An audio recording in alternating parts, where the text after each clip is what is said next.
اللہ تبارک و تعالیٰ نے ہزاروں قسم کی مخلوقات پیدا فرمائی تاکہ انسان ان سے مستفید ہو اور خدا کا شکر گزار ہو۔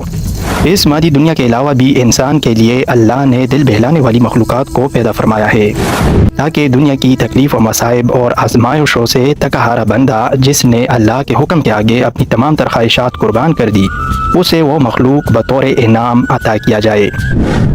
یہ ایک ایسی مخلوق ہے جو آخرت میں بندہ مومن کے لیے تمام مصائب و آلام کا بدلہ بنے گی۔ آسمانی کتابوں میں اس خوبصورت مخلوق کو حور عین کہا جاتا ہے۔ لفظ حور حورا کی جمع ہے اور حورا اس عورت کو کہا جاتا ہے جو جوان، حسین و جمیل، سفید رنگ والی اور انتہائی سیاہ آنکھوں والی ہو۔ قرآن مجید میں کئی مقامات پر ان حوروں کا ذکر ملتا ہے۔ مثلا سورہ صفات میں اللہ نے فرمایا، نعمتوں والی جنت میں جنتی تختوں پر ایک دوسرے کے سامنے بیٹھے ہوں گے، جہاں شراب کے جام کا ان پر دور چل رہا ہوگا جو پینے میں شفاف اور لذیذ ہوگی، نہ اس سے درد سر ہوگا اور نہ اس کے پینے سے وہ بہکیں گے، اور ان کے پاس نیچی نظروں بڑی بڑی آنکھوں والی حوریں ہوں گی، ایسی نازک جیسے انڈے کے چھلکے کے نیچے چھپی ہوئی جھلی۔ اسی طرح سورہ رحمان میں ارشاد ہوا، وہاں یعنی جنت میں نیچی نگاہوں والی حوریں ہیں جن کو ان سے پہلے کسی جن و انس نے ہاتھ نہیں لگایا، وہ ایسی ہوں گی جیسے چمکتے ہوئے ہیرے اور موتی۔ گویا حور ایسی جنتی مخلوق ہے جس سے دنیاوی مثال سے سمجھنا اور اس کے جسمانی بناوٹ خصوصیات کو بیان کرنا مشکل ہے، جسے اب تک نہ کسی انسان نے دیکھا نہ چھوا ہے، اور جنت میں یہ مخلوق مومن کے لیے انعام اور بدلہ ہوگی۔ احادیث مبارکہ میں بھی نبی کریم محمد صلی اللہ علیہ وسلم نے ارشاد فرمایا ہے کہ حوروں کی آنکھیں اس موتی کی طرح ہوں گی جو سیپی میں ہو اور اس کو کسی نے ہاتھ سے نہ چھوا ہو۔ اللہ نے حور عین کو زعفران سے تخلیق کیا ہے۔ ان کے چہروں کو نور اور جسموں کو ریشم کا لباس پہنائے گا اور ان کے جسم حیران کر دینے والی ہوں گی۔ اگر حوروں کی جسمانی بناوٹ کی بات کریں تو روایتوں سے پتہ چلتا ہے کہ حور کو پاؤں کی انگلیوں سے گھٹنوں تک زعفران سے بنایا گیا ہے، سینے سے گردن تک چمکدار عنبر سے بنایا گیا ہے، گردن سے سر تک کا حصہ سفید کپور سے تخلیق کی گئی ہے، اور ان کے سر میں خوشبودار کستوری کی بالیں ہیں۔ جب وہ سامنے آتی ہے تو ان کا چہرہ زبردست نور سے چمک اٹھتا ہے جیسے دنیا والوں کے لیے سورج چمکتا ہے، اور ان کے کمر کا اندرونی حصہ لباس اور جلد کی باریکی سے دکھائی دیتا ہے۔ اگر کوئی حور اپنی ہتھیلیوں کو آسمان و زمین کے درمیان ظاہر کر دے تو تمام مخلوقات اس کے حسن کی دیوانی ہو جائے گی، اور اگر وہ اپنا چہرہ ظاہر کر دے تو اس کے حسن سے آسمان اور زمین کے درمیان موجود تمام چیزیں جگمگا اٹھیں گی۔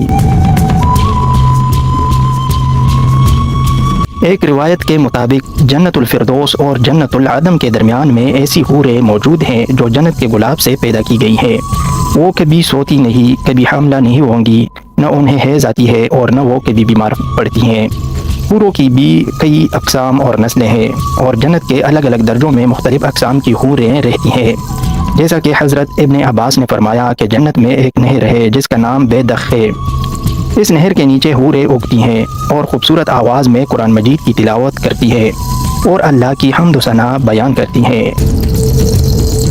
جنت میں جنتی جب اس نہر کے پاس سے پہنچیں گے تو ان حوروں سے ہاتھ ملائیں گے۔ جب جنتی کسی حور کی کلائی کو چھوئے گا تو وہ حور اس کے پیچھے چل پڑے گی اور اس کی جگہ دوسری حور اگ آئے گی۔ اسی طرح جنت میں موجود مختلف اقسام کی حوروں کا مختلف جنتی نام ہے۔ مثلا خیرہ اور عین نامی حور، جس کے متعلق روایتوں میں آتا ہے کہ ان کے ارد گرد 70,000 خدمتگار لڑکیاں چلتی ہیں اور جو پرہیزگار بندوں کو خوب جنت میں تلاش کرتی پھرتی ہیں۔ حور جنت کی ایک ایسی نعمت ہے جو ادنا سے ادنا جنتی شخص کو عطا کی جائے گی، جیسا کہ حضرت ابن عمر نے بیان کیا ہے کہ ایک ادنا درجے کے جنتی کو بھی 1000 محل دیے جائیں گے، اور ہر 2 محلوں کے درمیان 1000 سال کا فاصلہ ہوگا۔ ہر محل میں حور عین ہوگی۔ اسی طرح جنت میں ایک درخت ہے جس کے نیچے ابھرے ہوئے چھاتیوں والی کنواری حوریں ہوں گی، اور وہ وہاں گیت اور نغمے گائیں گی۔ تو جب درخت کی آواز سنے گا تو اس کے شاخیں ایک دوسرے سے ٹکرا کر باسوری کسی آواز پیدا کریں گی۔ اسی طرح روایتوں کے مطابق جب کوئی جنتی شخص کسی سے ہم بستری کرے گا تو اس کی شہوت 70 سالوں تک اس کے جسم میں گردش کرتی رہے گی، جس سے وہ لذت پاتا رہے گا۔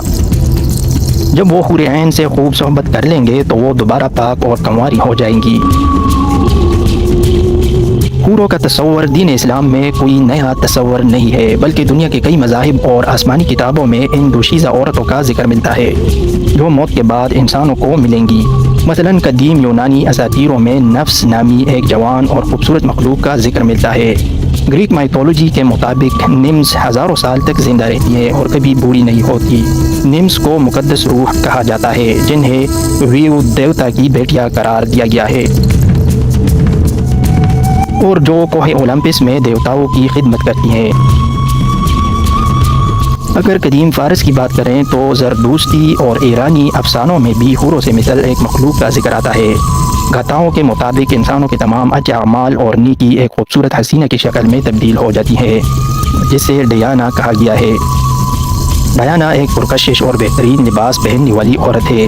جب انسان کی موت ہوتی ہے تو اس کے موت کے چوتھی صبح کو وہ اسے بطور انعام ملتی ہے جو 15 سال کی ایک خوبصورت لڑکی کی شکل میں ظاہر ہوتی ہے اور اسے اپنے ساتھ جنت میں لے جاتی ہے۔ اسی طرح ہندو دھرم کے مقدس کتاب اور قرآنوں میں بھی ایسی عورتوں کا ذکر ملتا ہے جنہیں اپسرا کہا گیا ہے۔ یہ عورتیں اندر دیوتا کی سورگ یعنی جنت میں رہتی ہے اور لوگوں کا دل بہلاتی ہے۔ ماں بھارت کے مطابق سورگ میں ایک خوبصورت جھیل موجود ہے جہاں سنہری اور خوبصورت اپسرائیں رہتی ہیں اور سورگ میں رہنے والے ہر انسان کو 1000 خوبصورت اپسرائیں ملیں گی۔ اگر کوئی انسان جنگ کرتے ہوئے مارا جائے تو سورگ کی کئی کنواری افسروں کے ساتھ اسے صحبت کرنے کا موقع ملے گا۔ مانا جاتا ہے کہ یہ افسرائیں ہر زمانے میں اس زمین پر آتی رہی ہیں اور بڑے بڑے رشی اور سادھوؤں کی عبادت و ریاضت کو برباد کرنے کی کوشش کرتی ہے۔ ایک ہندو کتھا کے مطابق ایک دفعہ وشوا مترا نامی ایک سادھو کی عبادت و ریاضت سے ان دیوتا کو بہت خوف آیا، لہٰذا انہوں نے منکا نامی ایک افسرہ کو سورگ سے اس زمین پر بھیجا تاکہ وہ وشوا مترا کو اپنی خوبصورتی اور اداؤں سے لبھا سکے اور ان کی ریاضت خراب ہو جائے۔ چنانچہ منکا نے اپنی دل فریب اداؤں سے وشوا مترا کو بہکا دیا اور وشوا مترا مینکا سے محبت کر بیٹھے۔ اس طرح ہندو شاستروں اور قرآنوں میں کئی افسروں کی کہانیاں مشہور ہیں۔ ان تمام باتوں سے یہ صاف ظاہر ہوتا ہے کہ اسلام کے علاوہ دنیا کے کئی بڑے بڑے مذاہب میں حوروں کا تصور اور تذکرہ موجود ہے، لیکن اسلام مخالف سوچ رکھنے والوں کو آج صرف اسلام میں ہی حوروں کے وجود سے پریشانی ہوتی ہے۔ کیا یہ دین حق کی مخالفت کا نتیجہ ہے یا ایک عالمی پروپیگنڈا؟